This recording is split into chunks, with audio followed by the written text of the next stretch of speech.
छोड़ दो, वहां से करेंगे।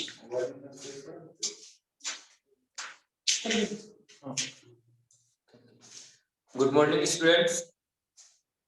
Good morning, Good sir. morning, sir. Good morning, sir. Good morning, sir. I am Dilip Kumar, faculty of chemistry. तो first of all आज मैं थोड़ा सा बताऊंगा कि बोर्ड के बारे में कैसे प्रिपरेशन करना है, ठीक है। इसके बाद जेई का, मैं केमिस्ट्री का फैकल्टी हूँ और अभी मैं फिलहाल फिटजी में हूँ, ठीक है। तो कोई भी डाउट हो कहीं से कुछ भी आप रेज हैंड कर लेना, पूछ लेना, ठीक है। और सबसे पहले इस वेबिनार का मतलब क्या है, जैसे फर्स्ट आवाज आ रही है ना, are you audible? Yes. Yes, sir. Yes, sir. आवाज नहीं आएगी ना तो बोलना, ओके, ठीक। एक्चुअली इस वेबिनार का मतलब है कि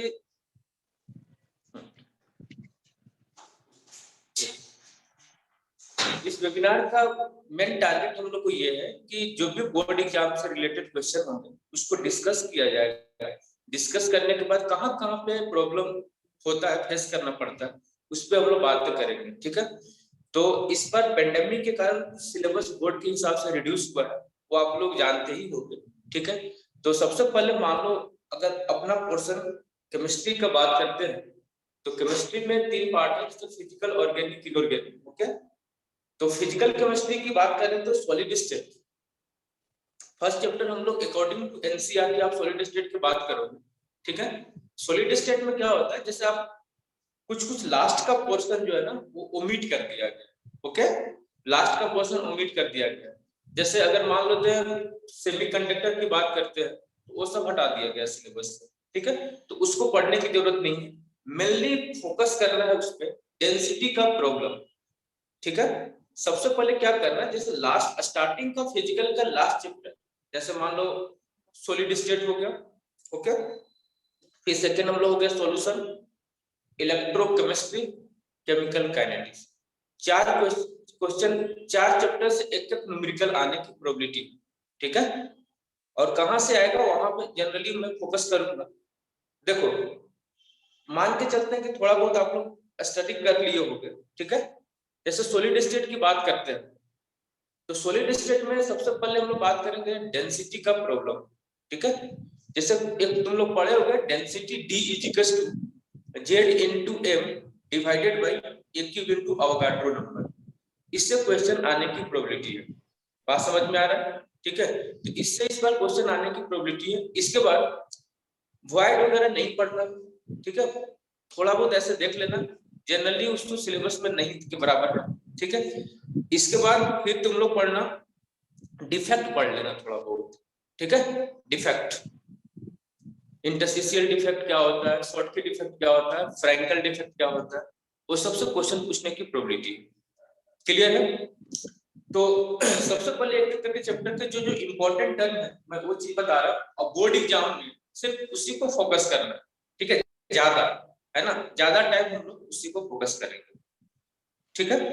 तो फर्स्ट ऑफ ऑल अगर हम लोग बात करते हैं इस वेबिनार का, फर्स्ट हम लोग बात करते हैं सॉलिड स्टेट का, ठीक है। एक सेकंड। तो सॉलिड स्टेट में अपन बात करेंगे सॉलिड स्टेट,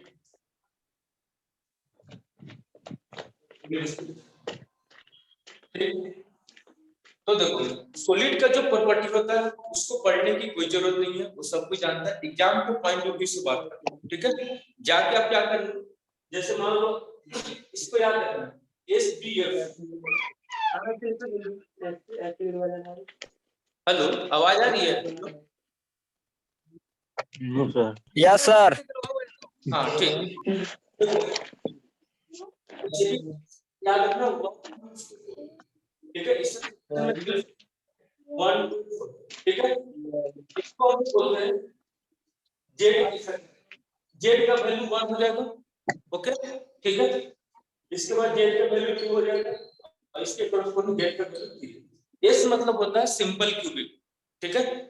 बी मतलब बॉडी सेंटर और एफ का मतलब होता है फेस सेंटर। तो फेस सेंटर तो जेड का वैल्यू 1 लेंगे, सिंपल क्यूबिक के लिए बॉडी सेंटर के लिए कितना लेंगे 2 लेंगे और फेस सेंटर के लिए कितना लेंगे 3 लेंगे, ठीक है, ये था सॉलिड स्टेट में। फिर आगे पढ़ना है डेंसिटी का problem. D equals to Z into M divided by A cube into Avogadro. ठीक, ये पोर्शन पे क्वेश्चन बना लेना है। और थर्ड में है थोड़ा सा BCC और FCC वाला, मतलब बॉडी सेंटर्ड और फेस सेंटर्ड का डेरिवेशन करके जाना। ठीक है, बस इतना पोर्शन कर लेना इस चैप्टर से। और लास्ट में डिफरेंस कर लेना शॉर्टकी डिफेक्ट और फ्रैंकल डिफेक्ट। कोई दिक्कत? इस चैप्टर से मेनली वही करना। समझ में आ रही? आवाज आ रही है ना? Hello? Yes, yes sir. Sir आ रहा है। हाँ, चल। सर हाँ बोलो। सर एन टाइप और पी टाइप कंडक्टर वो इम्पोर्टेंट नहीं है सर? एक्चुअली एन टाइप बी सेमीकंडक्टर पहले इंपॉर्टेंट हुआ करता था, लेकिन इस बार पेंडेमिक में जो सिलेबस रिड्यूस किया है। वो सर ठीक है? सिलेबस में नहीं है ना। नहीं सिलेबस नहीं है, इसलिए मैं बोल रहा हूँ। ठीक है, हाँ अच्छा ओके सर। इतना करना जितना मैं बताया हूँ। ठीक है, इसी से क्वेश्चन आएगा, है ना। इसके बाद हम लोग बात करते हैं सॉल्यूशन चैप्टर का। ठीक है, इसमें कोई दिक्कत नहीं है ना? इतना कर लोगे? जो जो Yes, sir. Important part, yes sir yes sir. जो जो इम्पोर्टेंट पार्ट बता रहा हूं, उसको एकदम से कर लेना है। सेकंड हम लोग बात करते हैं सॉल्यूशन चैप्टर का। ठीक है, सर सीबीएसई का है या मतलब कि झारखंड उरखंड सबका है? क्या बोला?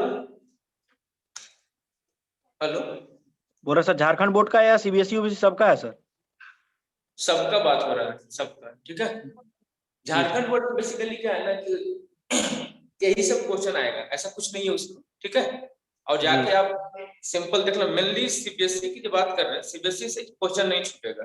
ठीक है, झारखंड बोर्ड में भी इसी को पैटर्न को फॉलो करता है, क्योंकि इस पैटर्न यही है और सिलेबस भी यही है।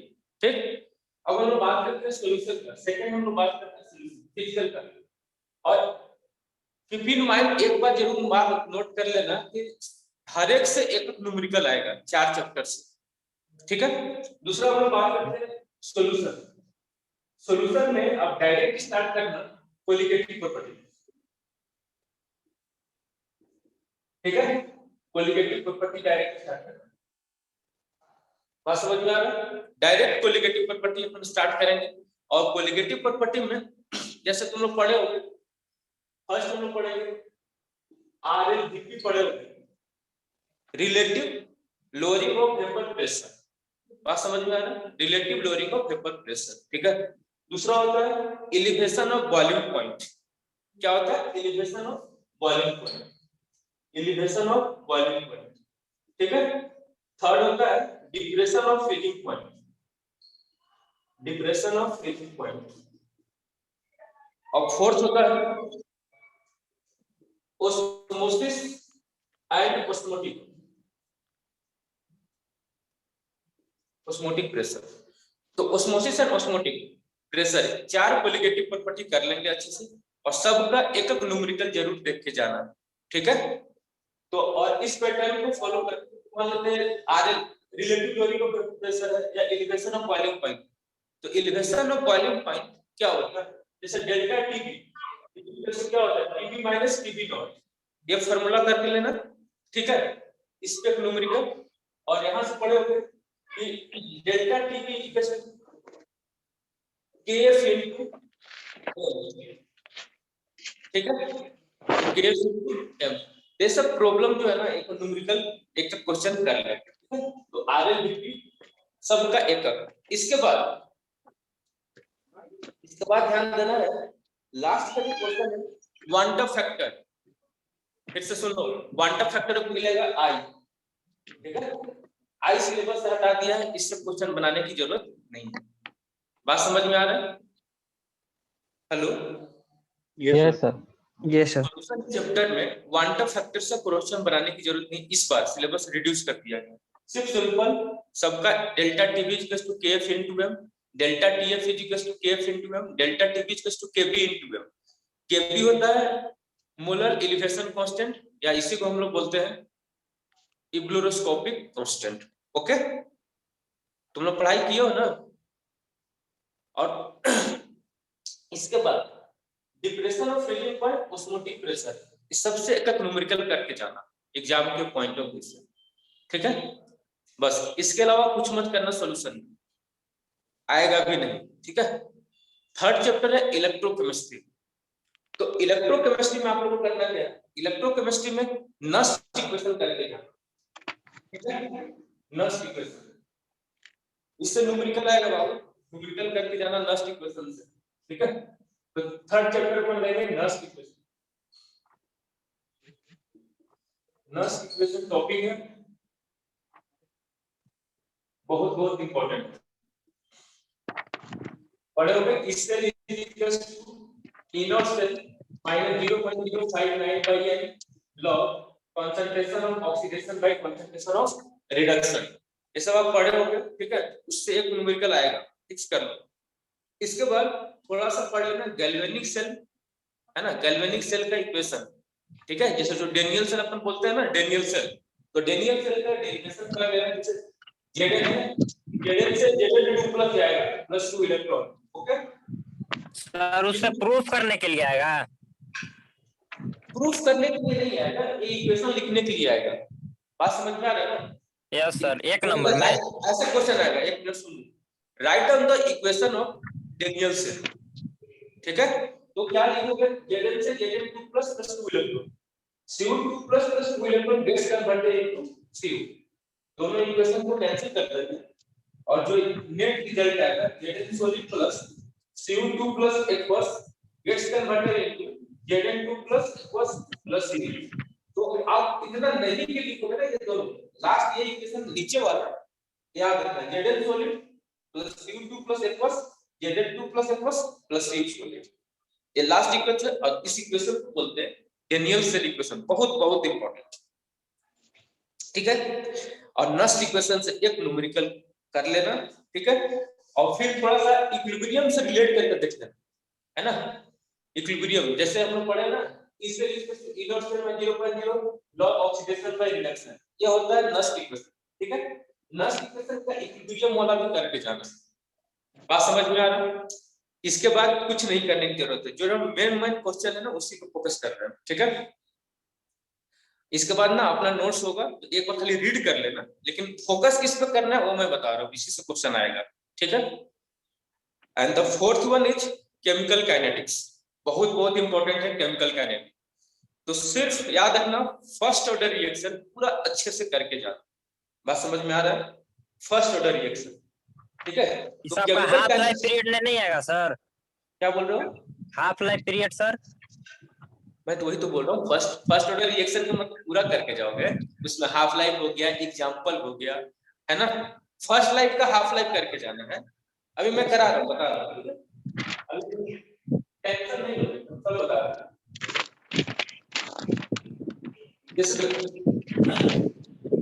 तो बात करते हैं chemical kinetics, chemical kinetics, chemical kinetics सबसे पहले तुम लोग पढ़े होंगे जीरो ऑर्डर रिएक्शन, ठीक है। जीरो ऑर्डर रिएक्शन कर सकते हो, बहुत इंपॉर्टेंट नहीं है, इंपॉर्टेंट है सिर्फ फर्स्ट ऑर्डर रिएक्शन, ठीक है। फर्स्ट ऑर्डर रिएक्शन, अब इसमें करना है फर्स्ट ऑर्डर, बात करते हैं फर्स्ट ऑर्डर रिएक्शन। देखो के का एक्सप्रेशन याद रखना, के का एक्सप्रेशन पढ़े होगे, K इज इक्वल टू क्या पढ़े हो बताओ, फर्स्ट ऑर्डर रिएक्शन में K का इक्वेशन पढ़े होगे, ठीक है। 2.303 T log R naught by RT, हां 2.303 by T log R naught by RT, R naught by RT, हां RT या R की बात है, R मैं ले लिया हूं एट द टाइम T, ठीक है। R naught initial concentration, okay, ठीक। Yes sir. 2.303 by T log R naught, और क्या पढ़ोगे सुनो ध्यान से। अब फर्स्ट ऑर्डर, इसके बाद तुम आना सीधा ग्राफ, इसका ग्राफ, ठीक है।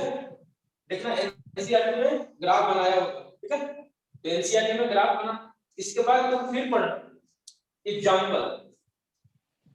एग्जांपल्स, फिर पढ़ना हाफ लाइफ, ठीक है। हाफ लाइफ इसको अपन टी हाफ बोलते हैं, T half equal to 0.693 by K, derive की होगा 0.693 by K, तो टी हाफ इतना पढ़ना है। इसके अलावा इसी पे 4-5 न्यूमेरिकल करके जाना है। इसमें एक चीज और ध्यान रखना है, एक प्रेशर के टर्म में आता है, बात समझ में आ रहा है ना? ठीक है, तो यहाँ पे पीनो टाइप में पी हो जाता है, बात समझ में आ रहा है? पीनो टाइप या इसी को पीनो टाइप है 2PIP बोल सकते, ठीक है। तो इससे भी एक क्वेश्चन आता है प्रेशर वाले टर्म, उसको भी करके जाना है फर्स्ट ऑर्डर का, ठीक।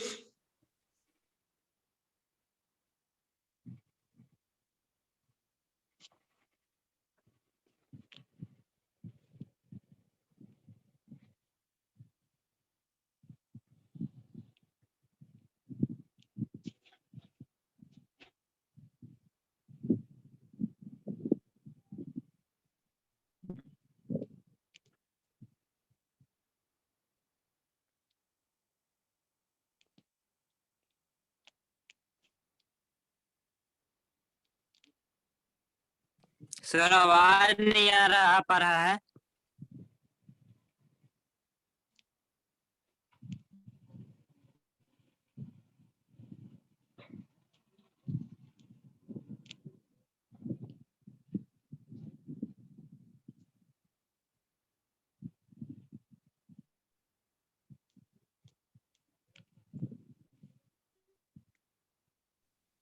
Hello.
Hello. Hello.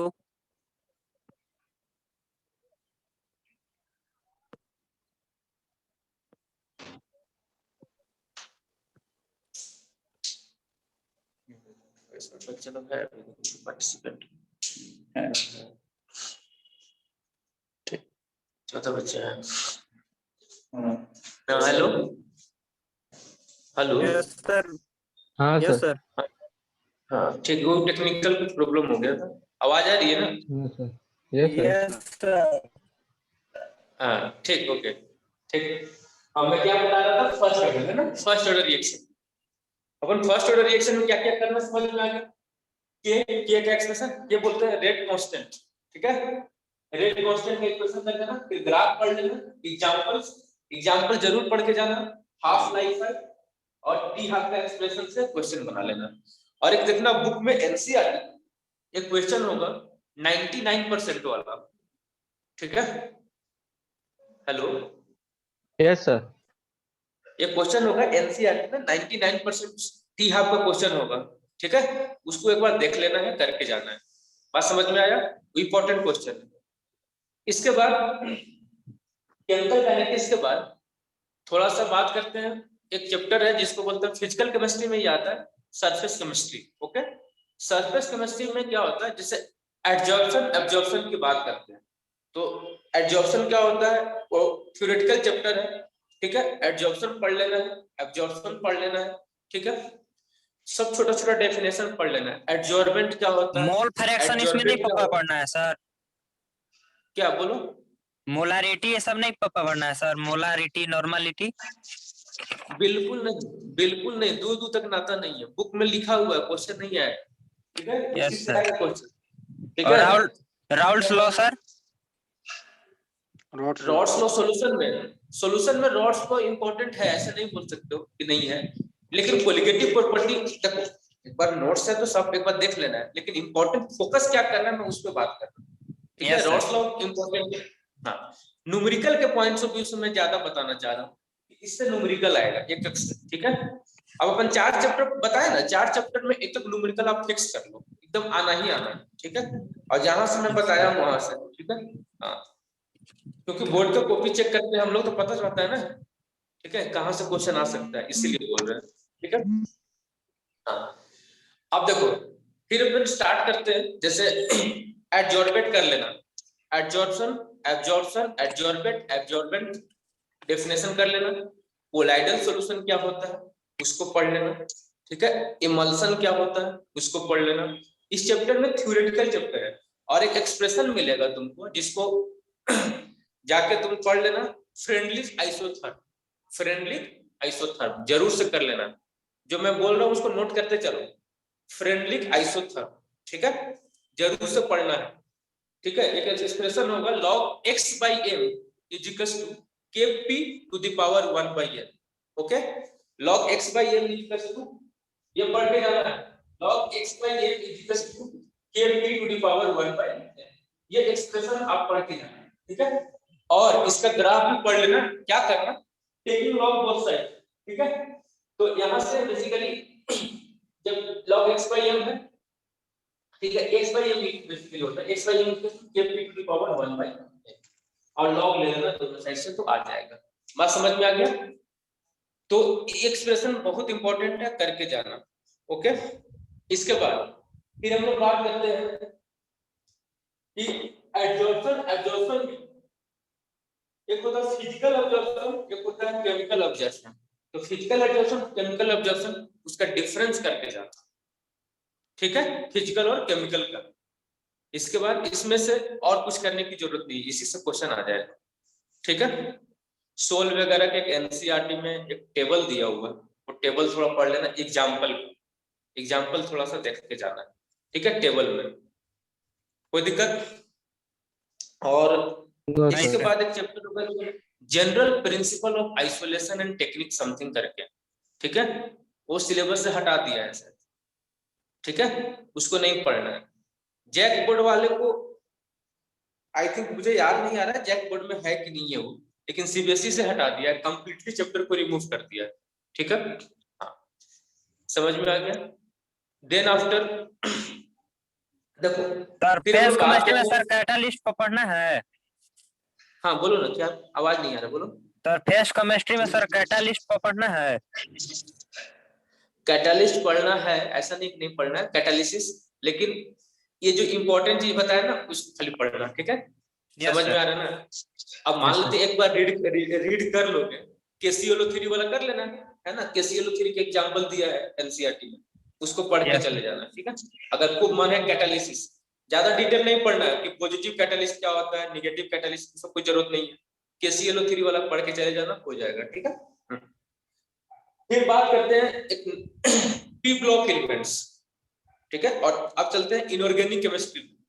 Inorganic chemistry में पी ब्लॉक करके जाना। देखो पी ब्लॉक क्वेश्चन बहुत बहुत इंपॉर्टेंट है, कहां से उठेगा, तो सब इसमें एक क्वेश्चन तो आप फिक्स कर लीजिए कि स्ट्रक्चर बनाने के लिए देगा, पी ब्लॉक से एक स्ट्रक्चर बनाने के लिए देगा। दूसरा क्वेश्चन देगा रीजनिंग टाइप का, कि PCl5 एग्जिस्ट करता है, NCl5 एग्जिस्ट नहीं करता है, क्यों, ऐसा क्वेश्चन आएगा, ठीक है। ये क्वेश्चन इंपॉर्टेंट है, देखो आ सकता है, ठीक है। इसके बाद क्वेश्चन आएगा कि H3PO3 का स्ट्रक्चर कैसे बनेगा, डाइप्रोटिक है, मोनोप्रोटिक है ना, ट्राइप्रोटिक है, तो इस सब करके जाना है, ठीक है।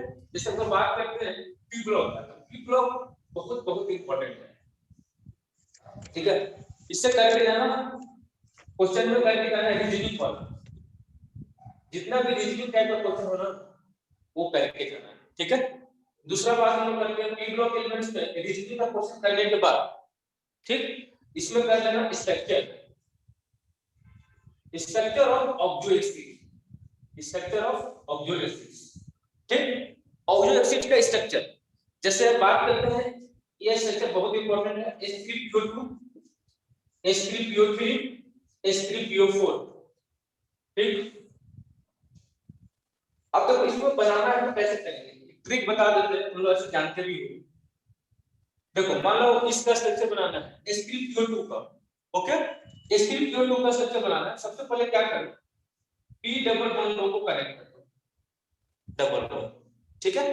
इसके बाद देखो हाइड्रोजन और ऑक्सीजन, अपन 2 ऑक्सीजन है, एक ऑक्सीजन यूज कर दिए, कितना ऑक्सीजन बचा है, एक ऑक्सीजन बचा है, एक हाइड्रोजन, 3 हाइड्रोजन बचा है, 1 ऑक्सीजन एंड 3 हाइड्रोजन से मैक्सिमम कितना पेयर हो सकता है, मैक्सिमम OH पेयर कितना हो सकता है, सोचिए।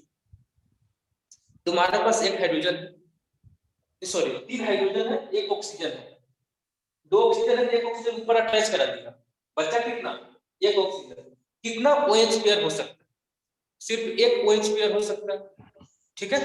तो आप एक OH पेयर को ऐसे लगा, अब कितना हाइड्रोजन बच गया, 2 हाइड्रोजन बच गए, बस आंसर क्लियर है, कोई डाउट। जैसे देखो H3PO3 है, P डबल बॉन्ड ऐसे लगा दो, अब देखो ये 3 ऑक्सीजन में एक ऑक्सीजन मैंने यूज कर दिया, 2 ऑक्सीजन बचा, 2 ऑक्सीजन 3 हाइड्रोजन, कितना मैक्सिमम OH पेयर हो सकता है, सोचो बताओ। 2 2 OH पेयर, तो 2 OH पेयर लगा, ठीक। अब देखो एक हाइड्रोजन बचा है, सिंपल एक हाइड्रोजन लगा, बात समझ में आ रहा है, ये क्वेश्चन आया हुआ इसलिए मैं डिस्कस कर रहा हूं। H3PO4 में आप बता ही सकते हो, P डबल बॉन्ड मैक्सिमम कितना OH पेयर हो सकता है, 3 OH का, ठीक।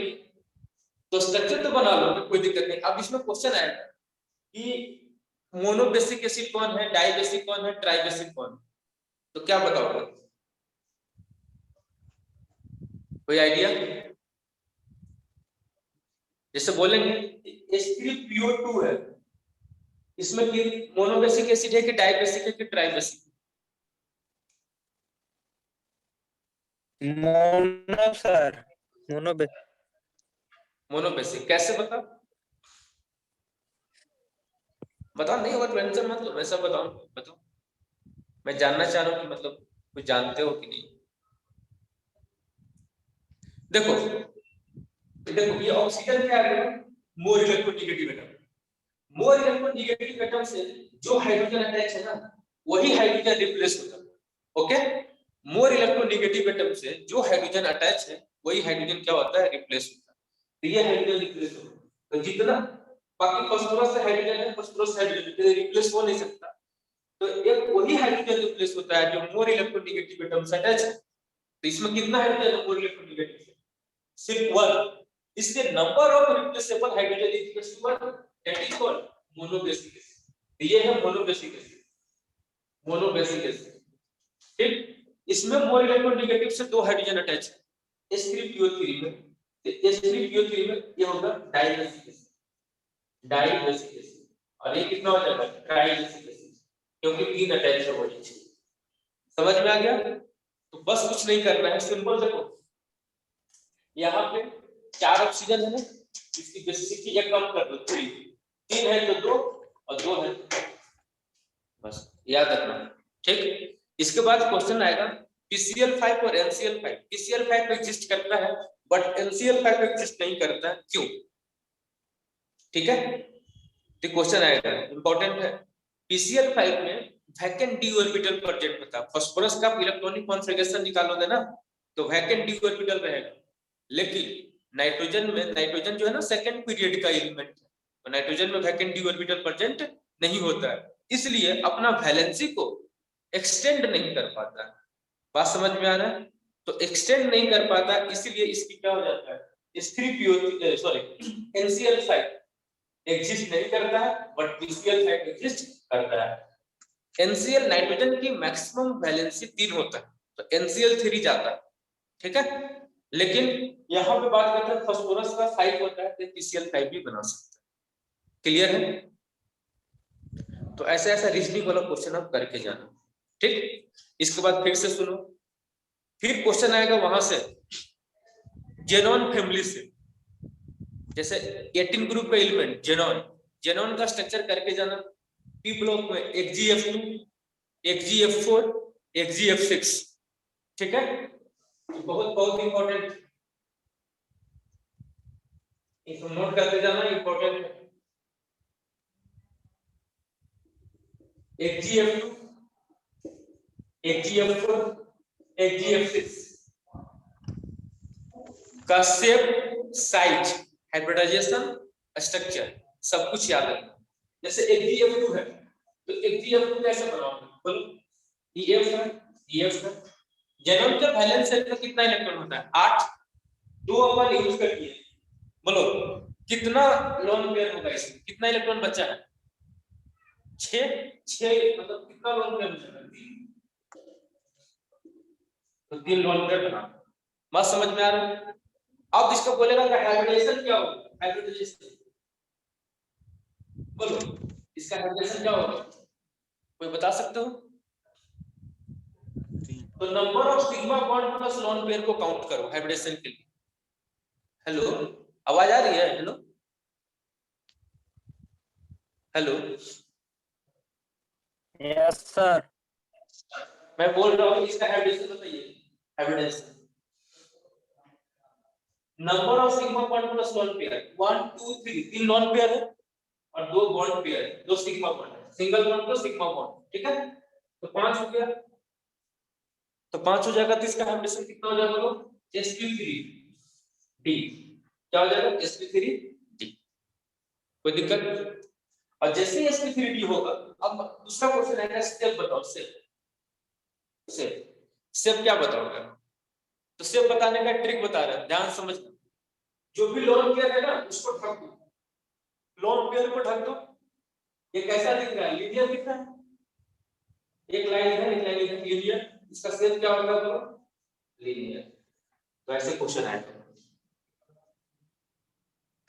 क्लियर है? कोई डाउट? बोलो। No, सर एक sir. बार हाइब्रिडाइजेशन बता दिए ना। हाँ हाँ बिल्कुल बिल्कुल, पहले नोट कर लो। Number of hybridization is equal to, या ऐसे लिखो, hybridization is equal to number of sigma bond plus lone pair. Hybridization is equal to number of sigma bond, sigma मतलब single bond, plus lone pair. Lone pair तब count करेंगे जब lone pair present हो, otherwise only sigma bond count करेंगे। Okay. Pi bond कभी भी hybridisation में pi bond को इंक्लूड नहीं करते। ओके। जैसे देखो यहाँ पे कितना लोन पेयर है? 1 2 3, 3 लोन पेयर, 2 बॉन्ड पेयर। तो 3 lone pair plus 2 bond pair कितना हो गया? 5। तो 5 हो गया। तो हाइब्रिडेशन देखो, हाइब्रिडेशन क्या होता है? sp sp2 sp3 sp3d sp3d2 and last one is sp3d3। इतना ही, कितने तरह का हाइब्रिडेशन एग्जिस्ट करता है। अब देखो, अगर लोन सिग्मा बॉन्ड 2 होगा, सिग्मा बॉन्ड 2 होगा तो बोलेंगे sp, सिग्मा बॉन्ड 3 होगा तो sp2, 4 होगा तो sp3, 3 1 4 5 होगा तो sp3d, 6 होगा तो sp3d, यहाँ पर हो जाएगा 7 sp3d। ओके। अपन देखो 1 2 3, 3 बॉन्ड पेयर लोन पेयर है और 2 बॉन्ड पेयर, टोटल कितना हुआ? 5। 5 हो गया और 5 हो गया। देखो 3 1 कुछ नहीं, 1 है, 3 प्लस 1 1 प्लस 1 5। तो देखो 3 1 4 5 इसलिए 3d। कोई दिक्कत? हेलो। No sir. अब चलो, क्या ये बता सकते हो इसका शेप बताने के लिए जो ट्रिक बताया ना उसी को यूज करना है। इसको लोन पेयर को ढक दो और देखो शेप कैसा दिख रहा है। ठीक है, कैसा दिख रहा है? बोलो, लीनियर। इसलिए शेप क्या होगा? लीनियर। दूसरा है कि HgF4 का स्ट्रक्चर क्या है?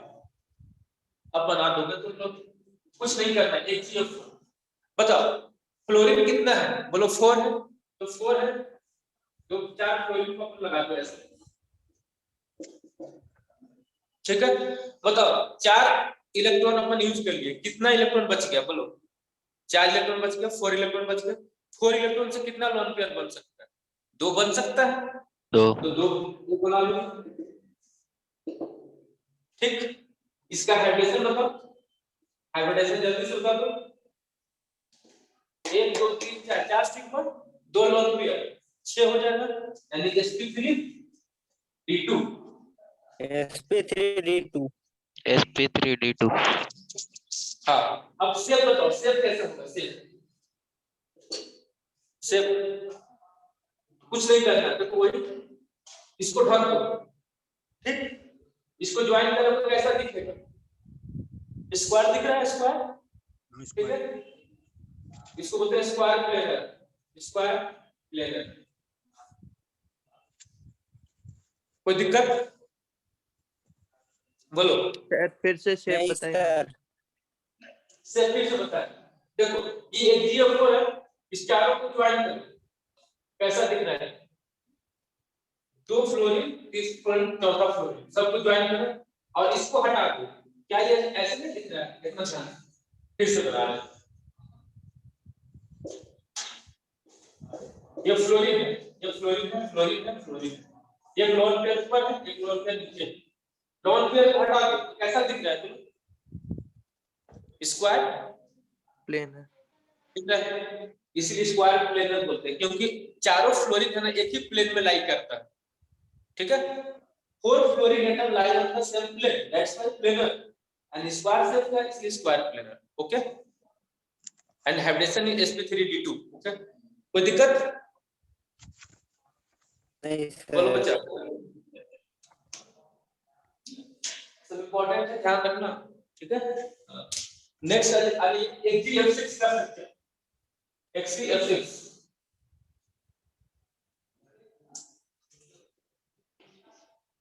XgF6 का स्ट्रक्चर बताओ। मुझे लगता है बता दोगे तुम लोग XgF6 का स्ट्रक्चर। देखो Xg है 1 2 3 4 5 6, सब पे फ्लोरीन अटैच कर, क्योंकि 6 फ्लोरीन है, क्लियर है। अब जो 6 फ्लोरीन अपन अटैच किए, चलो ध्यान से देखना, यहां पे फ्लोरीन कितना लोन पेयर होगा बताओ मुझे। जेनॉन के वैलेंस शेल में 8 इलेक्ट्रॉन होता है, 6 अपन यूज कर लिए, 2 इलेक्ट्रॉन बचा, 2 इलेक्ट्रॉन से कितना लोन पेयर? एक लोन पेयर तो एक लोन पेयर बना दिया, ठीक ना, एक लोन पेयर। हाइड्रेशन बता जल्दी से। sp3d3 sp3d3 मस्त आंसर, ठीक है। इसका शेप याद रखना, शेप जो होता है डिस्टोर्टेड ऑक्टाहेड्रल बोलते हैं। देखो इसको बोल, ये 6 है तो ऑक्टाहेड्रल होगा, ये लोन पेयर के कारण डिस्टोर्ट कर जाता है, इसका नाम होता है डिस्टोर्टेड ऑक्टाहेड्रल। इतना करके जाना, इसी के बीच से क्वेश्चन आएगा जेनॉन फैमिली, ठीक है। स्ट्रक्चर याद रखना है, एनसीईआरटी का इंडेक्स प्रॉब्लम भी करना है, ओके। हाँ कर लोगे ना, कोई दिक्कत? ऑक्सीजन फैमिली में बहुत, ऑक्सीजन फैमिली में अगर तुमको करने का मन होगा तो फिजिकल प्रॉपर्टी से क्वेश्चन कर लेना, ठीक है। जैसे एनसीईआरटी में फिजिकल प्रॉपर्टी दिया होगा तुमको, एक टेबल दिया होगा, मेल्टिंग पॉइंट, बॉइलिंग पॉइंट, है ना, वो सब एक बार देख के चले जाना, बाकी इसी हिसाब से करके जाना, इसी को प्रैक्टिस करना, ठीक है। क्वेश्चन इसी से निकल जाएगा तुमको। आगे बढ़े, कोई दिक्कत? No sir. हाँ चलो, अब ऑर्गेनिक का, इनऑर्गेनिक में चैप्टर होता है, इनऑर्गेनिक का ही बताता हूँ पहले। D and A block elements. Hello. हाँ हेलो, हाँ हेलो सर, एक बार वो वाला पार्ट बता देंगे इलेक्ट्रोकेमिस्ट्री में जिसमें सर पीएच रिलेटेड क्वेश्चंस आता है। हाँ फिर से बोलो ना, बता देंगे, क्या बोल रहे हो? सर जिसमें सर आवाज इलेक्ट्रोकेमिस्ट्री में जिसमें पीएच रिलेटेड क्वेश्चंस आता है सर, और जिसमें पीएच दिया हुआ रहता है, फिर उसके हिसाब से सर ई नॉट निकालना रहता है। हाँ हाँ बहुत आसान है, देखो तुरंत बता देते हैं। देखो कुछ नहीं करना है, तुम सही बोल रहे हो, क्वेश्चन ऐसा आता है, पीएच रहेगा ना तो कुछ नहीं करना। पीएच मतलब क्या होता है? Minus of concentration of H plus. तो जब H प्लस का कंसंट्रेशन निकालोगे तो दिया जाएगा H प्लस का कंसंट्रेशन, तो 10 टू दी पावर क्या कर देना माइनस pH कर देना, ठीक है। और pH देगा तुमको, pH मान लेते तुमको दे दिया है 5, ओके। तो बताओ कंसंट्रेशन ऑफ H प्लस कितना हो जाएगा 10 टू दी पावर माइनस 5।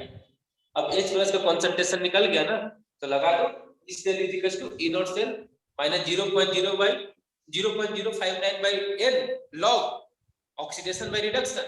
तो यहाँ पे तो हाफ सेल है, ये तो हाफ सेल है ना, तो 1 by 10 to the power minus 5 कर देना और 10 to the power minus 5 को ऊपर लेके चल जाना, आंसर आ जाएगा। बात समझ में आया नहीं आया? Yes sir. वही करना रहता है, ठीक है। सबसे पहले क्या करो ना, इतना करने की जरूरत नहीं है, तो डायरेक्ट आंसर जाते हो h प्लस इक्वल टू बोलो फॉर्मूला बोलो 10 to the power minus pH, h plus दिया रहेगा, ठीक है। और नहीं तो pH देगा तुमको, h प्लस नहीं देगा pH देगा, ठीक है। तो pH का वैल्यू जैसे मान लो एग्जांपल लिया 5 दिया होगा, ओके। तो 10 टू द पावर माइनस 5 वो फार्मूला लगा देंगे। नेक्स्ट इक्वेशन इस cell is equal to E naught cell minus 0.0। अच्छा एक चीज और मैं बताता हूं, कभी भी ये जो फार्मूला अपन यूज करते हैं ना, ये ओनली 25 डिग्री सेल्सियस के लिए होता है। तो सतर्क रहना कि क्वेश्चन क्या दिया हुआ है, टेंपरेचर दिया 25 डिग्री सेल्सियस यानी कितना हो जाएगा बोलो 298 केल्विन। 298 केल्विन दिया है या नहीं दिया है? जब अगर नहीं दे तो टेम्परेचर जो दे वही यूज करेंगे, फिर ये 0.05 का फार्मूला नहीं यूज करेंगे, याद है ना। माइनस RT बाई NF, समझ में आ रहा है क्या बोलना चाह रहे हैं, ठीक है। माइनस RT बाई NF, तो RT बाई NF को सोल्व करते हैं ना, माइनस RT बाई NF को सोल्व करते हैं और 2.303 से मल्टीप्लाई करते हैं, तब ये 0.059 आता है, ठीक ना। लेकिन इसको सोल्व जब टेंपरेचर 25 डिग्री सेल्सियस नहीं दिया हो, तो जो इसी क्वेश्चन को टेंपरेचर R का वैल्यू पुट करके बनाना होगा 8.314, ठीक है।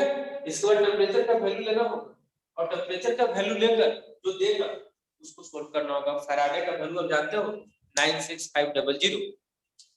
क्लियर है ना? जब तुम पूछ लिया तो बता दिया।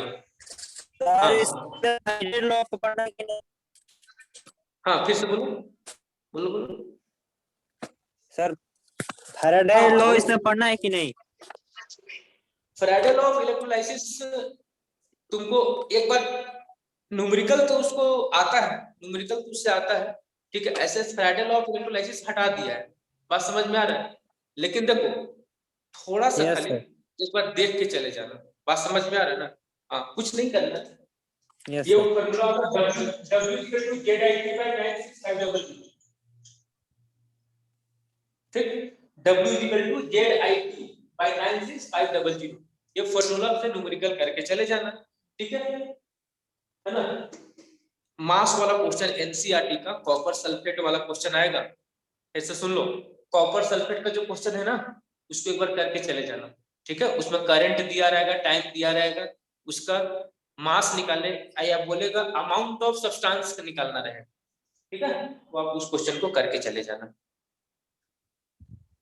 यहाँ तक कोई दिक्कत है तो बोलो, फिर आगे बोलते स्टार्ट नहीं करता हूँ। सर। आगे बढ़ो। अब देखो सर अपन डी ब्लॉक एलिमेंट्स में देखो क्या करके जाना। सबसे पहले डी ब्लॉक एलिमेंट्स को ट्रांजिशन एलिमेंट क्यों कहते हैं वो पढ़ के जाना है। मेरी बात समझ में आ रहा है क्या? ठीक है। डी ब्लॉक एलिमेंट्स को ट्रांजिशन एलिमेंट क्यों कहते हैं वो इंपॉर्टेंट है, पढ़ के जाना, ठीक है। दूसरा question what is DD transition, ठीक है। सब इंपॉर्टेंट क्वेश्चन है। व्हाट इज डीडी ट्रांजिशन वो पढ़ लेना, ठीक है।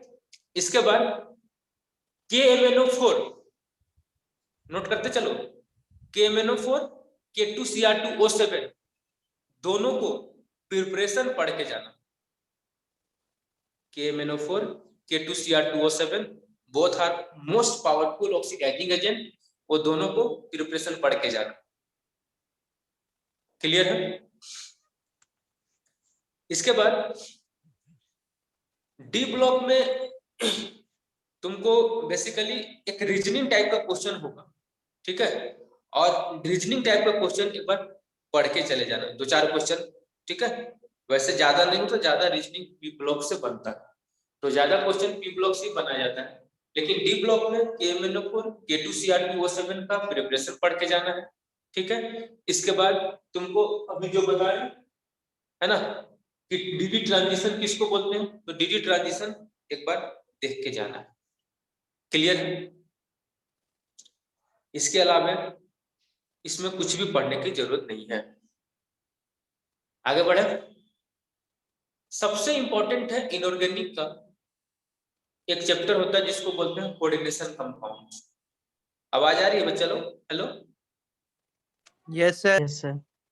हाँ, ऑर्गेनिक इनऑर्गेनिक केमिस्ट्री का लास्ट चैप्टर होता है जिसको हम लोग बोलते हैं कोऑर्डिनेशन कंपाउंड। कोऑर्डिनेशन कंपाउंड एकदम बहुत अच्छे से पढ़ के जाना, ठीक है, बहुत अच्छे से। कोऑर्डिनेशन कंपाउंड में सबसे पहले हम लोग पढ़ेंगे कि एक बार रीड कर लेना, वैलेंस बॉन्ड थ्योरी अच्छे से करके जाना, ठीक है।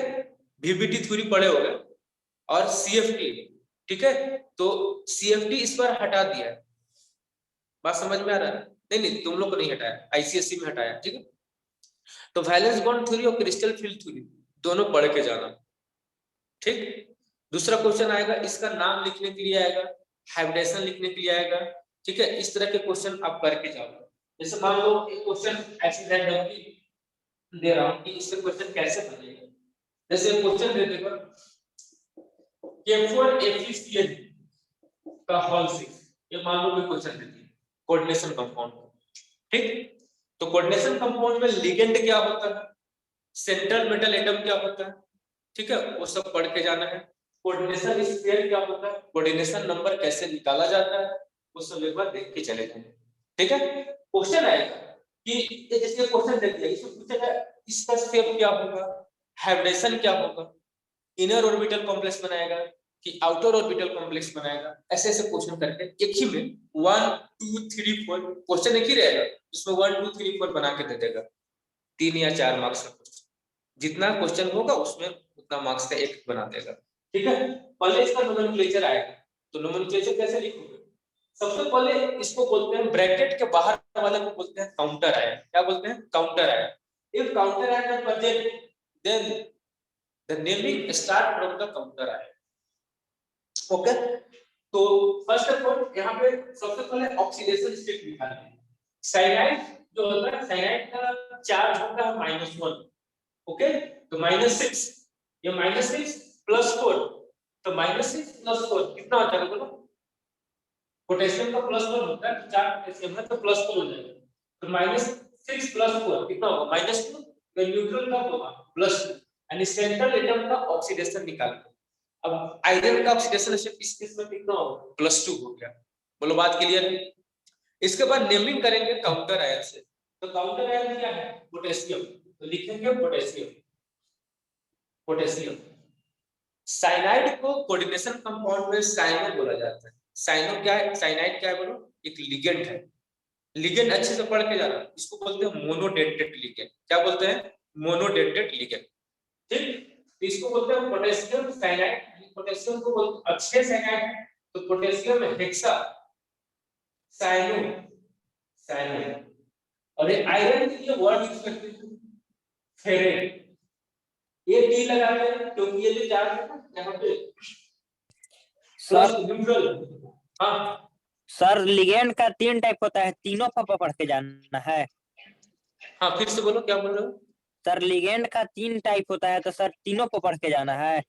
हाँ, तीनों पढ़ के जाना है। Monodentate, डाइडेंटेड, polydentate. बहुत आसान है, कुछ नहीं करना है। देखो जितना मैं बोल रहा हूँ, जितना हैलोजन फैमिली है ना, हैलोजन फैमिली सब मोनोडेंटेड, ठीक है। अमोनिया मोनोडेंटेड, वाटर मोनोडेंटेड, ठीक है। इसके बाद अब आ जाओ डाइडेंटेड के एग्जांपल। डाइडेंटेड में ज्यादा टेंशन लेने की तो 3 एग्जांपल याद रखना। C2O4 2-, इसको बोलते हैं ऑक्जेलेट। C2O4 2-, इसको बोलते हैं ऑक्जेलेट। ये डाइडेंटेड लिगेंड है, ठीक है। इसके बाद एक होगा इथिलीन डाइअमीन, ठीक है, इसको शॉर्ट में बोलते हैं EN, तो इथिलीन डाइअमीन। क्लियर है? तो इथिलीन डाइअमीन, ये भी, तो यही 2 लिगेंड याद रखना, डाइडेंटेड लिगेंड होता है। ठीक है। एक होता है पॉलीडेंटल लिगेंड, तुम्हारे सिलेबस के हिसाब से पॉलीडेंटल में एक ही एग्जांपल पढ़ना है, EDTA, EDTA, ethylene diamine tetraacetate, ethylene diamine tetraacetate. बात समझ में आ रहा है? अब देखो कोऑर्डिनेशन नंबर कैसे निकाला जाता है। अगर मोनोडेंटेड लिगेंड होगा ना, तो जितना मोनोडेंटेड लिगेंड होगा उसमें 1 से मल्टीप्लाई कर देना, तो कोऑर्डिनेशन नंबर हो जाएगा। जैसे देखो साइनाइड क्या है बोलो, मोनोडेंटेड लिगेंड है, 1 से मल्टीप्लाई करो। साइनाइड कितना है बोलो, 6 है, तो 6 × 1 6, और इसका कोऑर्डिनेशन नंबर साइनाइड का कितना हो जाएगा, 6। ठीक है। अगर मान लो इथिलीन डाइएमीन तुम्हारा 2 है, इथिलीन डाइएमीन कैसा लिगेंड है बोलो, डाइडेंटेड लिगेंड, तो उसमें 2 से मल्टीप्लाई कर दो। बात समझ में आ रहा है? अगर पॉलीडेंटेड होगा, जनरली हेक्साडेंटेड की बात करते हैं, तो 6 से मल्टीप्लाई करते हैं। कोई दिक्कत? तो तीनों पढ़ के जाना है। नहीं सर। आगे बढ़े सर। हाँ, तो इसका नाम हो गया पोटेशियम हेक्सा साइनोफिलेट, और रोमन डिजिट में लिखना है 2, क्योंकि इसका ऑक्सीडेशन नंबर कितना है, +2। जब +2 ऑक्सीडेशन नंबर है, यहाँ पे क्या लिखो है, 2 लिखो, और फिर 2 रोमन डिजिट में लिखना है। ओके हाँ, तो इस तरह से नेम। अब इससे क्वेश्चन आएगा कि इसका हाइड्रेशन क्या होगा, तो VBT का एक्सप्लेन करें, तो VBT से इसका ऑक्सीडेशन नंबर निकाल सकते हो, और ये निकाल सकते हो, क्या बोलते हैं इसको, हाइब्रिडाइजेशन। ठीक है, तो ये सब पढ़े होंगे तो आ जाएगा, और कोई अगर दिक्कत होगा तो हम बता भी देंगे, ऐसा कुछ नहीं। सर CO का ये क्या होता है सर, -1 होता है क्या CO का, कि 0 होता है कोबाल्ट का, सर? कॉपर कोबाल्ट का पूछ मोनोऑक्साइड। रहा हो, कार्बन मोनोऑक्साइड, कार्बन मोनोऑक्साइड 0 होता है, 0। जैसे देखो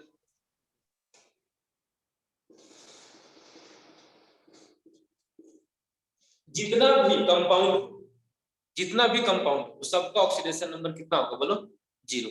जैसे अमोनिया NH3, CO क्या होगा बोलो, कार्बन मोनोऑक्साइड, ये भी कितना होगा, 0। वाटर भी क्या है, एक कंपाउंड है, ये भी क्या होगा, 0। जितना भी कंपाउंड हो ना, सबका चार्ज कितना होगा, 0। बताओ अगर बोलेंगे निकल का ऑक्सीडेशन नंबर बताओ, तो कितना लिखेंगे, 0, क्योंकि देखो इस पे चार्ज कितना होगा, 0, ये भी कितना होगा, 0। समझ में आ रहा है ना? इसको अगर नोमेनक्लेचर लिखेंगे ना, तो टेट्रा कार्बोनिल निकल बोलेंगे, टेट्रा कार्बोनिल निकल 0। टेट्रा मतलब क्या, और CO को, कार्बन मोनोऑक्साइड को कार्बोनिल बोला जाता है, टेट्रा कार्बोनिल निकल 4। ठीक है, या सॉरी निकल 0 है ना, इस तरह से नोमेनक्लेचर लिखा जाता है। कोई दिक्कत नहीं सर। ऑर्गेनिक में सर सब बता रहे हैं, सब ऑर्गेनिक ही स्टार्ट कर, टेंशन मत लो। ठीक है, पहले इतना कोई दिक्कत नहीं इसमें, जो मैं बताया उसको करके जाना। ठीक है, यस सर, इसमें कोई दिक्कत नहीं। चलिए हाँ, तो इससे पूरा VBT CFT ठीक है करके जाना है, अच्छे से कर लेना है। इसके बाद और इस चैप्टर से कुछ भी करके नहीं जाना, बस इतना ही करना है। ठीक है, अब अपन स्टार्ट करते हैं ऑर्गेनिक केमिस्ट्री। ठीक है सर ऑर्गेनिक, हाँ बोलो आगे बढ़े। सर, ये सर सॉलिड स्टेट में जो वो का स्ट्रक्चर सब था सर, जैसे जिंक का स्ट्रक्चर सर, फिर सोडियम का स्ट्रक्चर, वो सब बता रहा है, एक सेकंड रुक जाओ। जेई के सिलेबस में जिंक का स्ट्रक्चर पढ़ना है, उर्जाइट स्ट्रक्चर पढ़ना है, NaCl का स्ट्रक्चर पढ़ना है। ठीक है, जेई के बोर्ड के सिलेबस बता रहा हूँ, है ना, बोर्ड का सिलेबस ही बता रहा हूँ। ठीक है, तो बोर्ड में नहीं पढ़ना स्ट्रक्चर, NaCl का स्ट्रक्चर नहीं पढ़ना, खाली NaCl का कोऑर्डिनेशन नंबर याद रखना 6 होता है। ठीक है, स्ट्रक्चर नहीं है, स्ट्रक्चर नहीं। ठीक है, स्ट्रक्चर अगर पढ़ोगे तो जिंक सल्फाइड जो है ना, उर्जाइट स्ट्रक्चर होता है, सब आपको नहीं पढ़ना है, जेई के सिलेबस में पढ़ना। ठीक है, स्ट्रक्चर नहीं पढ़ना है। और कोई डाउट? प्रॉपर्टीज पढ़ना है कि नहीं? नहीं सर, सॉलिड स्टेट में एक बार रीड कर लेना बच्चा, एक बार रीड कर लेना, उसमें प्रॉपर्टी में है ही कहा कुछ ज्यादा। एक बार अगर तुमको मन करे ना तो वो पढ़ लेना, क्या नाम है, आइसोट्रोपिक और एनीआइसोट्रोपिक। ठीक है, समझ में आ रहा है ना, आइसोट्रोपिक और एनीआइसोट्रोपिक की नेचर। बाकी वो जो ऑब्जेक्टिव के पॉइंट ऑफ व्यू से कुछ ऑब्जेक्टिव क्वेश्चन आता है तो एक बार रीड कर लेना है, लेकिन मैं बता रहा हूँ बस किस पे करना है। ठीक है, जैसे आप नोट्स पढ़ोगे तो ऑब्वियसली एक बार रीड तो करोगे ही करोगे ना, इसीलिए। ठीक है, प्रॉपर्टी पढ़ लेना, आइसोट्रोपिक और एनाइसोट्रोपिक में क्या डिफरेंसेस है उसको एक बार देख लेना है। ठीक है, अब ये सब मत पढ़ने लगना कि क्रिस्टलाइन सॉलिड हार्ड होता है, ये सब फालतू फालतू वाला टाइम पास मत करना है। ठीक है, समझ में आ रहा है ना? अगर ज्यादा मतलब हो तो एग्जाम्पल याद रखना है। ठीक है, एग्जाम्पल। Yes sir. एक चीज और मैं बताता हूँ, थोड़ा सा आपको डाइपोल मोमेंट का कॉन्सेप्ट याद रखना। ठीक है, कि how to find dipole moment, क्योंकि डाइपोल मोमेंट से बहुत क्लियरिटी पैदा होता है। आगे जाओगे तो उससे पोलर बॉन्ड होता है कि नॉन पोलर होता है वो भी पता चल जाता है। जिसकी डाइपोल, जैसे एक डाइपोल होता है, डाइपोल थोड़ा सा बताता हूँ। जैसे मान लो क्या होता है, म्यूनेट नेट डाइपोल मोमेंट। अगर डाइपोल मोमेंट का वैल्यू 0 होगा, कंपाउंड क्या होगा, नॉन पोलर। क्या होगा, नॉन पोलर। लेकिन अगर म्यूनेट का वैल्यू 0 नहीं है तो कंपाउंड क्या होगा, बोलो। ठीक, अब इंपॉर्टेंट है कि डाइपोल मोमेंट का वैल्यू अगर 0 है तो कंपाउंड होगा नॉन पोलर, और डाइपोल मोमेंट म्यूनेट मतलब net dipole moment, net dipole moment का वैल्यू 0 नहीं है तो पोलर होगा। इंपॉर्टेंट है कि अब पोलर नॉन पोलर कैसे पता चलेगा, how to find dipole moment. तो देखो कुछ नहीं करना है, पूरा केमिस्ट्री में सबसे ज्यादा इलेक्ट्रोनेगेटिव एटम कौन होता है, बोलो। फ्लोरीन। फ्लोरीन, इसके बाद ऑक्सीजन, इसके बाद नाइट्रोजन। तो फोन को याद रखना, FON, phone, fluorine, oxygen, nitrogen. ठीक है, हाँ। तो जैसे देखो अगर मान लो इस तरह से कोई कंपाउंड देते हैं, कोई भी एग्जांपल लेते हैं, जैसे BF3 ले लेते हैं, एक एग्जांपल। अब हमको चेक करना है कि BF3 पोलर है कि नॉन पोलर। तो कैसे चेक करेंगे, तो सबसे पहले BF3 स्ट्रक्चर बना लेंगे। ठीक, देखो ये बोरोन है, ये फ्लोरीन है। बोरोन और फ्लोरीन किसकी इलेक्ट्रोनेगेटिविटी ज्यादा है, ऑब्वियसली फ्लोरीन का होगा, क्योंकि मोस्ट इलेक्ट्रोनेगेटिव एलिमेंट है। तो हमेशा एरो देंगे ना लेस टू मोर, तो इधर जाएंगे लेस टू मोर की तरफ, ये लेफ्ट इधर जाएंगे, लेस इलेक्ट्रोनेगेटिव से मोर इलेक्ट्रोनेगेटिव एलिमेंट की तरफ। ठीक है, इधर जाएंगे। अब बता दो, ये दो वेक्टर है, दो वेक्टर का रिजल्टेंट इधर से पास बीच से, और एक वेक्टर इधर है, दोनों एक दूसरे को कैंसिल कर दिया तो म्यूनेट का वैल्यू कितना होता है, बोलो 0। अब म्यूनेट का वैल्यू 0 होता है, कंपाउंड क्या होता है, बोलो। कोई दिक्कत,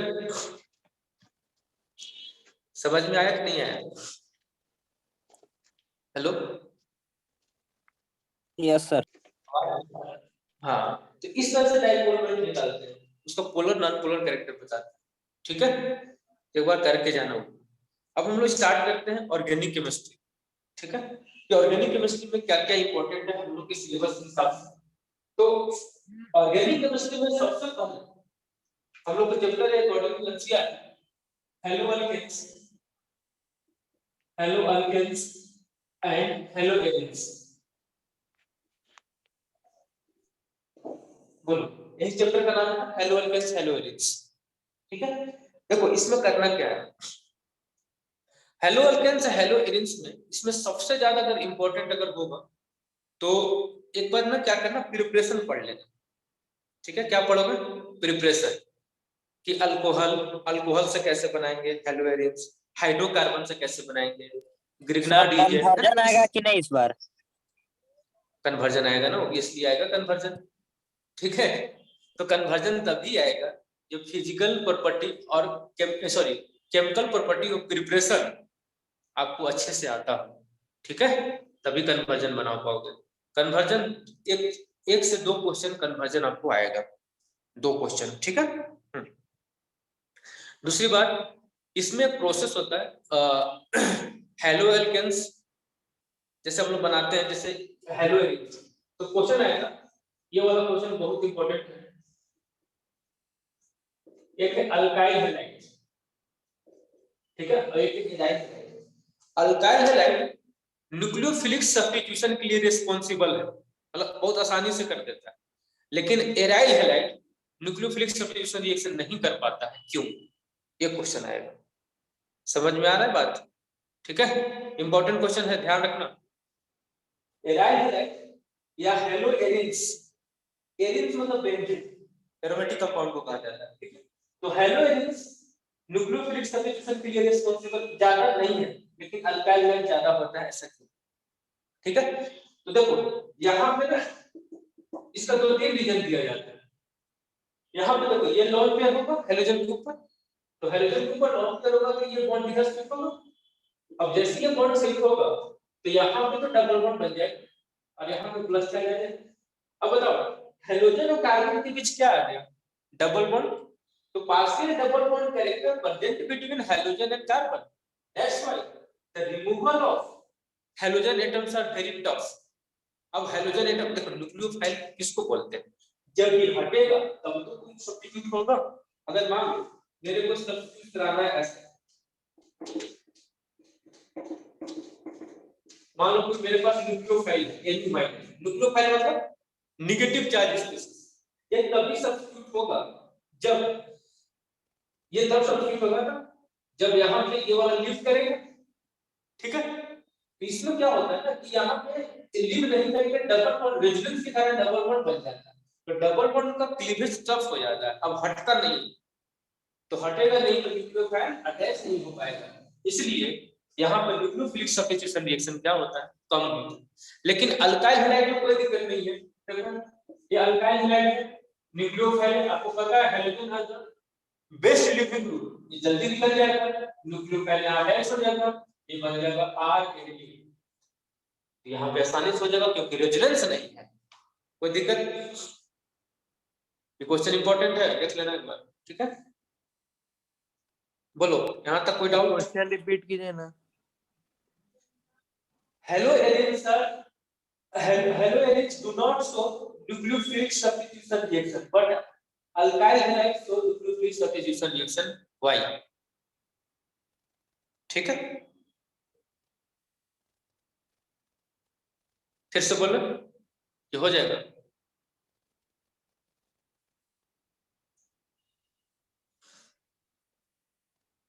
बोलो, यहाँ तो कोई डाउट है?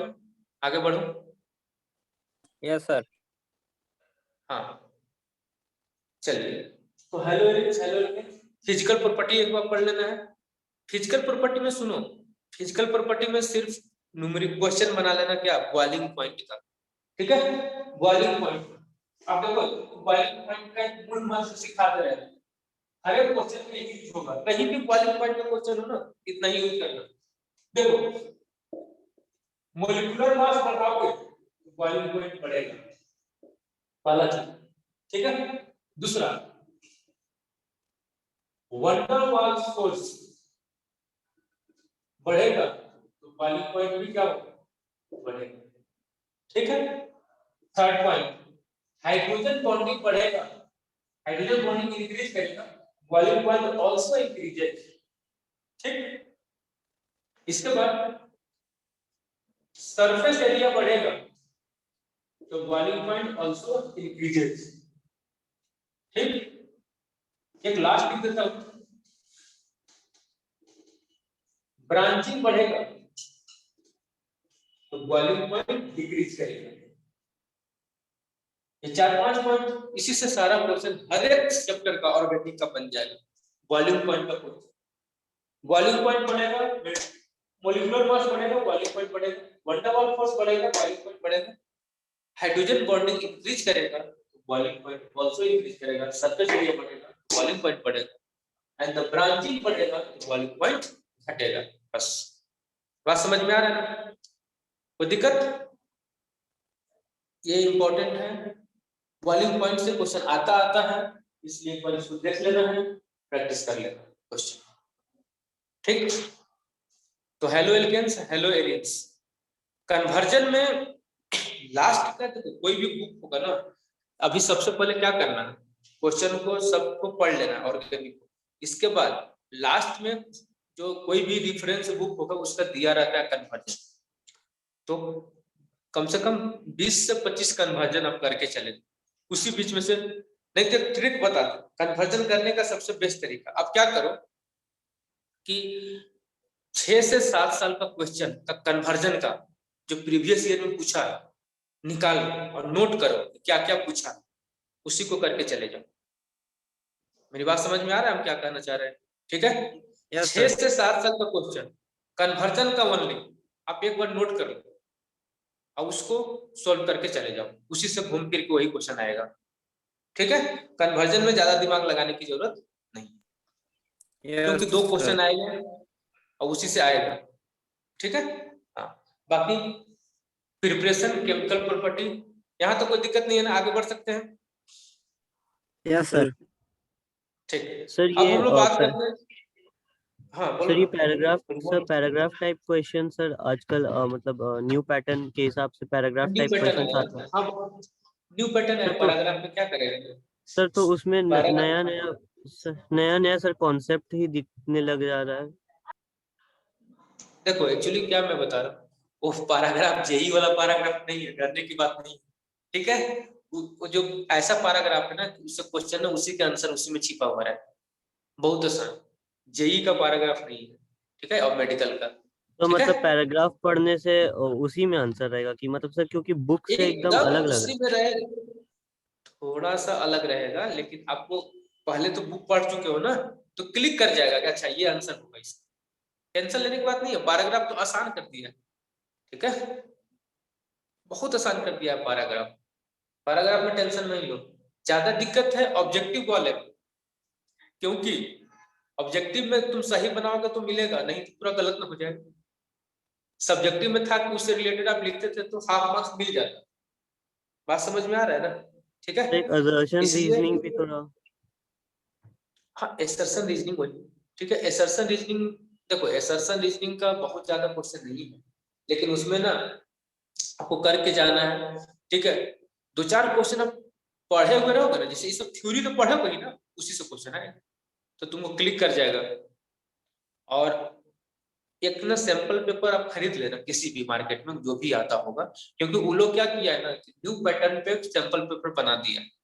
ठीक है, तो उसी, और दूसरी खास बात ये है कि जो रिड्यूस सिलेबस है जो नहीं आने वाला है उसको उसमें से हटा दिया। समझ में आ रहा है? तो उसको आप वहां से हटाकर और फिर आप प्रैक्टिस कर लो, आंसर आ जाएगा। क्लियर है? उसी से ज्यादा लोड लेने की जरूरत नहीं है, ऐसा रीजन सब बनेगा। ये सब बनाओगे तो सेशन रीजन इसी से आएगा, और कहां से आएगा? अब देखो नेक्स्ट चैप्टर में बात करते हैं अल्कोहल फिनोल ईथर। ठीक है, क्या बात करते हैं? Alcohol phenol ether. तो देखो अल्कोहल फिनोल ईथर में बात करते हैं, सबसे पहले क्या करना कि जितना भी अल्कोहल का प्रिपरेशन होता है, ठीक है, वो करके जाना है। जैसे देखो तुम्हारे पास 1 डिग्री अल्कोहल है, पीसीएल एक रिएजेंट याद रखना, 1 डिग्री अल्कोहल है, उसको एल्डिहाइड में चेंज करना है, क्या करो? इस तरह का क्वेश्चन आएगा, तो पीसीसी करा दो, रिएजेंट का नाम याद रखना, पीसीसी करा दो या पीडीसी करा दो, है ना, या आप सिंपल सा कोई भी माइल्ड ऑक्सीडाइजिंग एजेंट आप यूज कर लो, वो 1 डिग्री अल्कोहल को एल्डिहाइड में कन्वर्ट कर देगा। प्रिपरेशन में बता रहे हैं 2 डिग्री अल्कोहल होगा तो क्या बना देगा? कीटोन बना देगा। ठीक है, और 3 डिग्री अल्कोहल होगा तो अल्किन बना देता है। बात समझ में आ रहा है? वो वाला करके जाना। ठीक है, अल्कोहल में। फिर इसके बाद डीनेचुरेशन ऑफ अल्कोहल एक बार पढ़ के जाना, डीनेचुरेशन ऑफ अल्कोहल। ठीक है, वो पढ़ के जाना। इसके बाद अल्कोहल से केमिकल प्रॉपर्टी में बहुत ज्यादा क्वेश्चन नहीं पूछने की चांस है, जनरली प्रिपरेशन करके चले जाना। ठीक है,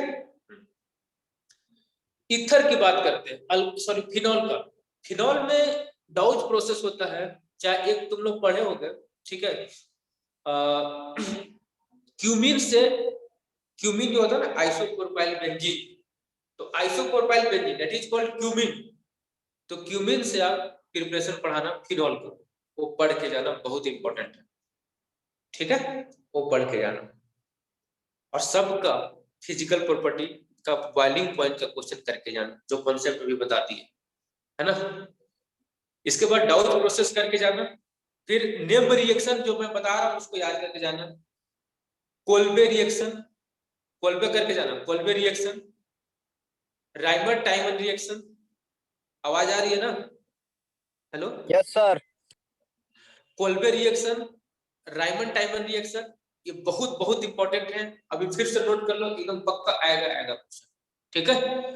कोल्बे बोर्ड या में लिख राइमन लीजिएगा। टाइमन रिएक्शन, हाँ हाँ, ऑर्गेनिक फिनोल का चैप्टर का है, ठीक है? उसको पढ़ के जाना। थर्ड पढ़ के जाना ईथर में, ईथर में विलियमसन सिंथेसिस पढ़ के जाना। क्या पढ़ के जाना है? विलियमसन सिंथेसिस, ठीक है? तो विलियमसन सिंथेसिस आपको बहुत अच्छे से करके जाना, कोई दिक्कत? नहीं सर। मतलब विलियमसन सिंथेसिस से ईथर कैसे बनाया जाता है, तो SN2 मैकेनिज्म को फॉलो करता है। कौन सा मैकेनिज्म? SN2, ठीक है? हाँ, तो SN2 मैकेनिज्म को फॉलो करता है। और SN2 में क्या होता है ना कि अल्काइल हैलाइड 1 डिग्री होना चाहिए।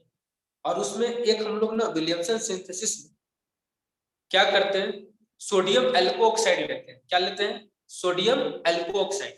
तो एल्को ऑक्साइड 3 डिग्री हो, 2 डिग्री हो, 1 डिग्री हो, चलेगा, लेकिन अल्काइल हैलाइड तो 1 डिग्री ही होना चाहिए। तो उसको बोलते हैं विलियमसन सिंथेसिस, जिससे ईथर बनाने का प्रोसेस है, ठीक है? This is the laboratory method, lab में बनाया जाता है विलियमसन सिंथेसिस को, ओके? वो करके चले जाना। और इसमें ईथर में एक और चीज मैं बताता हूँ, बहुत इंपॉर्टेंट होता है, reaction of HI, reaction of HI with ether पढ़ के चले जाना। Reaction of HI with ether, clear है? कोई दिक्कत? नहीं सर। बोलो। हाँ। इसके बाद इस चैप्टर से कुछ भी नहीं पढ़ना, ठीक है? अब हम लोग आगे बढ़ते हैं।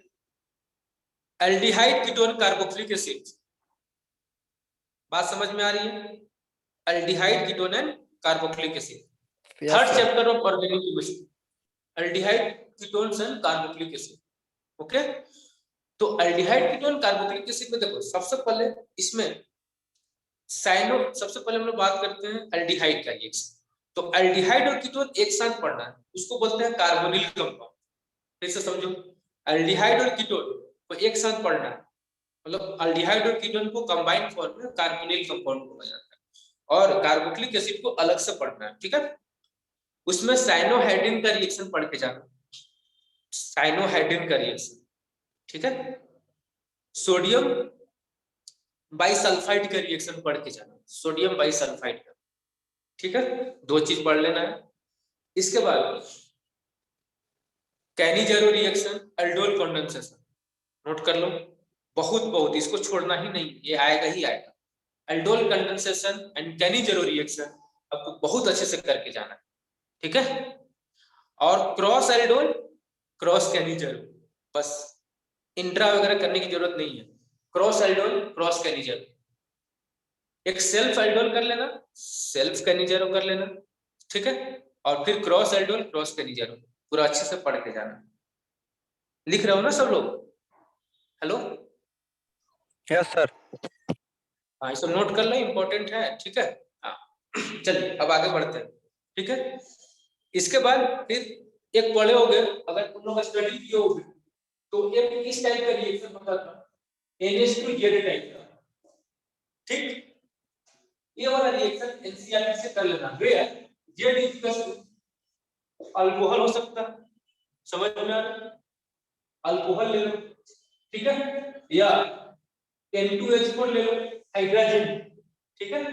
सबसे वाटर निकाल के रिएक्शन पढ़ लेना। 2,4-DNP ले लो, ठीक है? 2,4-DNP, ये सब्जेक्ट की जगह पे आएगा DNP, 2,4-DNP, ठीक? तो इस तरह से आपको क्या करना है, एग्जाम में प्रैक्टिस करना है, बस। इसके अलावा अब हम लोग बात करते हैं कार्बोक्सिलिक एसिड का।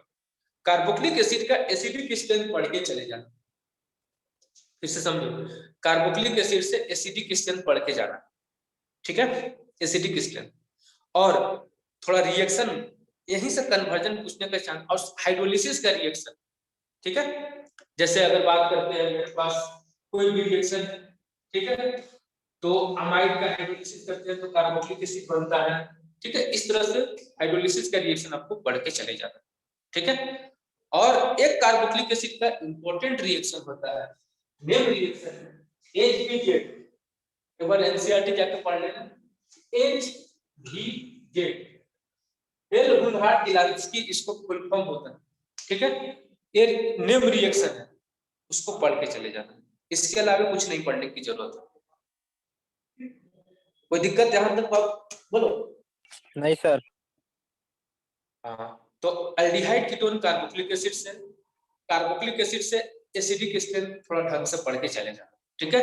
कि अगर किसी में इलेक्ट्रॉन विड्रॉइंग ग्रुप लगा दे तो एसिडिक कैरेक्टर क्या होता है बोलो, बढ़ जाता है, और इलेक्ट्रॉन रिलीजिंग ग्रुप दे देंगे तो एसिडिक कैरेक्टर क्या हो जाता है, ठीक है, डिक्रीज कर जाता है।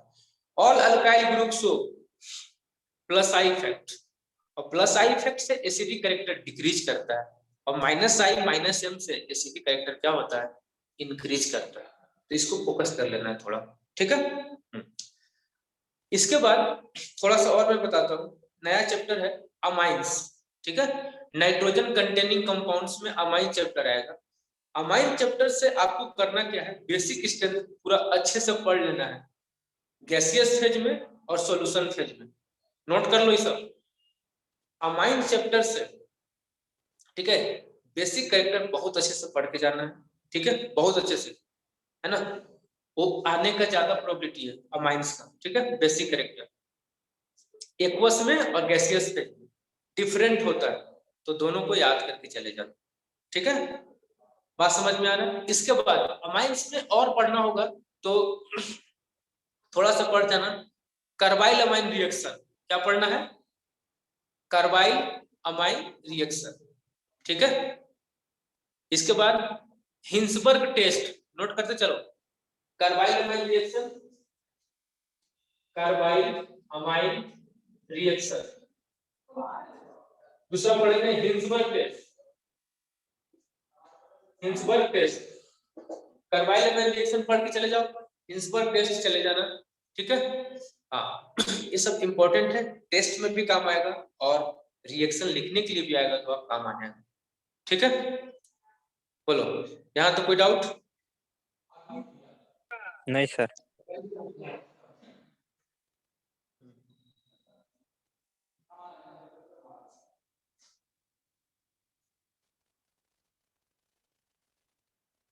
चलो, तो ये अमाइंस में है। इसके बाद तुम एक दो और रिएक्शन अपने मन से एनसीईआरटी से एक बार देख के चले जाना, ये सब इंपॉर्टेंट है, ठीक है, जो इनको एग्जाम में पूछे जाता है जनरली, ठीक है। अब देखो, ये था major organic chemistry, major organic chemistry में यही सब आता है, ठीक है।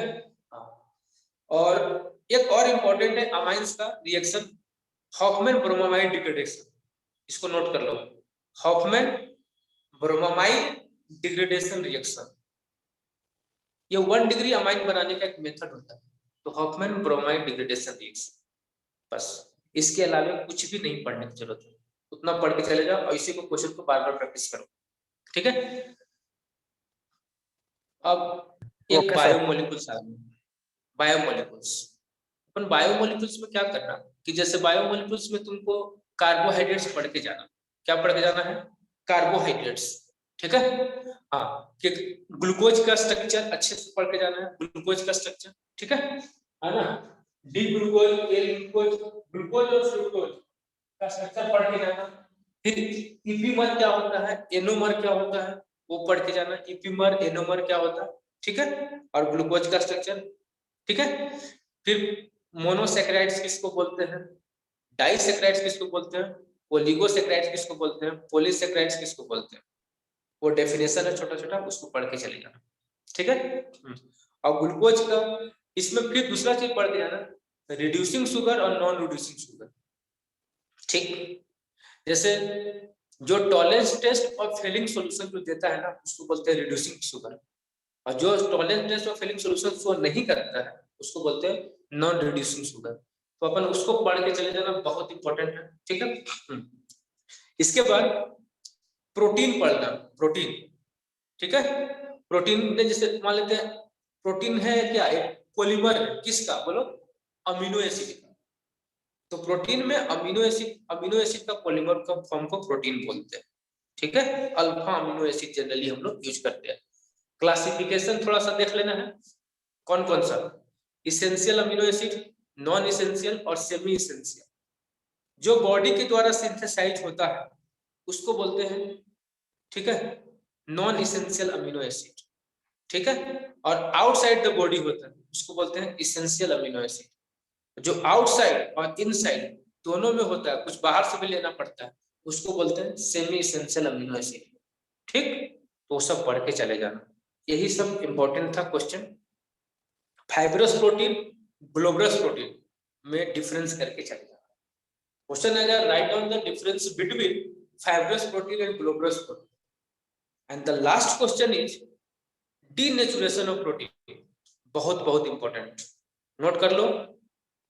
डीनेचुरेशन ऑफ प्रोटीन्स, उससे क्वेश्चन आएगा ही आएगा, ठीक है। कोई दिक्कत यहां तक? नहीं sir. Denaturation of protein important है, ध्यान रखना। अब बताओ पॉलीमर जो है चैप्टर है या हटा दिया? पॉलीमर आई थिंक है, ठीक है। केमिस्ट्री ने एवरीडे लाइफ हटा दिया है ना? पॉलीमर्स भी हटा दिया। हट गया पॉलीमर भी हटा सर। दिया है। पॉलीमर क्या हट क्या? गया। पॉलीमर्स केमिस्ट्री ने भी एवरीडे लाइफ वो भी हट गया। वो भी हट गया। तो बस अगर एक बार देख लेना, अगर होगा भी तो उसमें ड्रग्स पढ़ के चले जाना। ड्रग्स 10 इंजाइम ड्रग्स टारगेट का नाम याद के चले जाना, उसी से क्वेश्चन हर एक साल आता है, ठीक है। और पॉलीमर्स में इंपॉर्टेंट क्वेश्चन है कंडेंसेशन पॉलीमर, एडिशन पॉलीमर में क्या डिफरेंस होता है, और सबका मोनोमर, ठीक है। मोनोमर गुना एस क्या होता है, गुना एन क्या होता है ना, ये सब का मोनोमर आपको याद करके चलना है, ठीक है। हाँ, तो ये था इंपॉर्टेंट। अब बताओ तुम लोग को इसमें कोई डाउट है तो पूछ सकते हो, कोई दिक्कत है? इतना जरूर से कर लेना है, ठीक। सर बोलो। तो ये था पूरा सिलेबस, तुम्हारा सिलेबस का जितना भी इंपॉर्टेंट क्वेश्चन था अपन डिस्कस कर दिए, और वो डिस्कशन इंपॉर्टेंट है एकदम, उसी क्वेश्चन को बार बार प्रैक्टिस करो, देखना मैक्सिमम क्वेश्चन तुमसे उससे निकल जाएगा। अब 100% तो कोई नहीं कर पाएगा, लेकिन मैक्सिमम क्वेश्चन आपको उसी से आएगा, ठीक है। तो हमारे अमीनो हिसाब से एसिड में यही सिलेबस। हाँ सर बोलो, कुछ अमीनो बोल रहे एसिड में हो? एसेंशियल और नॉन एसेंशियल कौन कौन सा है, वैसे रटना होगा क्या? हाँ, जब देखो क्या क्या करना ना, अपने अपने मन से ट्रिक बना लो, ठीक है। अपने मन से, जैसे चलो तुमको हम काम आसान कर दे रहे हैं, जैसे मैं एक बता दूंगा। या फिर अभी तक पूछा स्ट्रक्चर नहीं पूछेगा, ठीक है, पूछेगा ज्यूपिटर आयन क्या होता है ना, ज्यूपिटर आयन क्या होता है, ठीक है। तो कभी कभी ज्यूपिटर आयन के फॉर्म में पूछ देगा, तो आपको थोड़ा ध्यान रखना होगा, ठीक है। इसको याद रखना, टीपी हॉल में वीआईपी, ठीक है। देखो 1 2 3 4 5 6 7 ये एक ही मान है, 8 9 10। देखो 20 अमीनो एसिड होता है, क्या होता है बोलो? 20 अमीनो एसिड नोन, जिसमें 10 जो होता है ना इसेंशियल अमीनो एसिड होता है।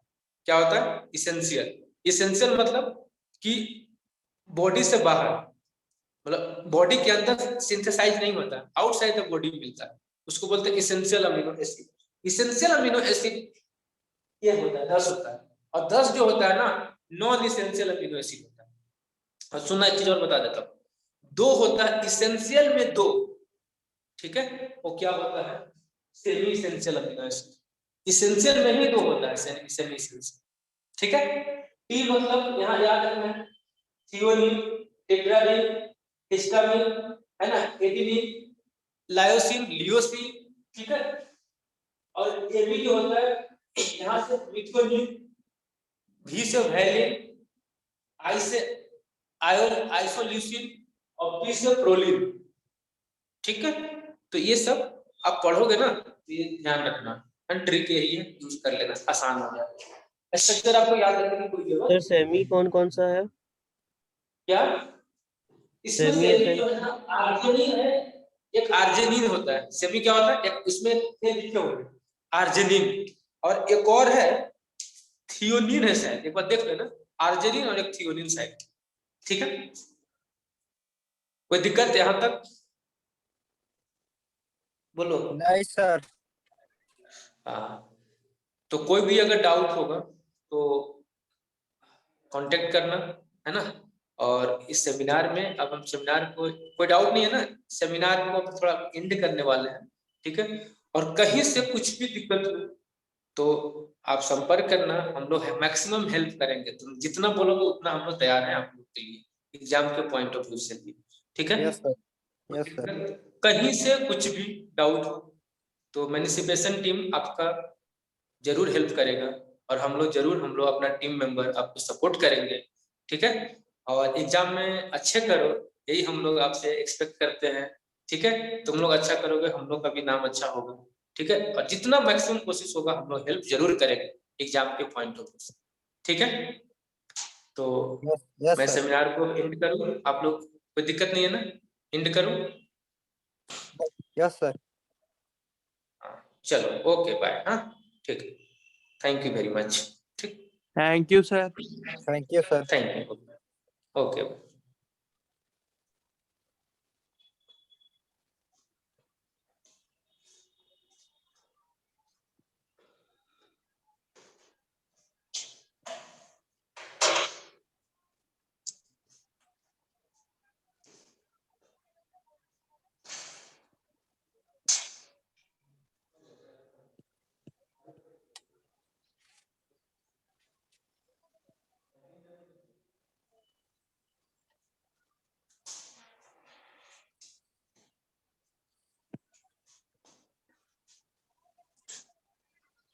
ये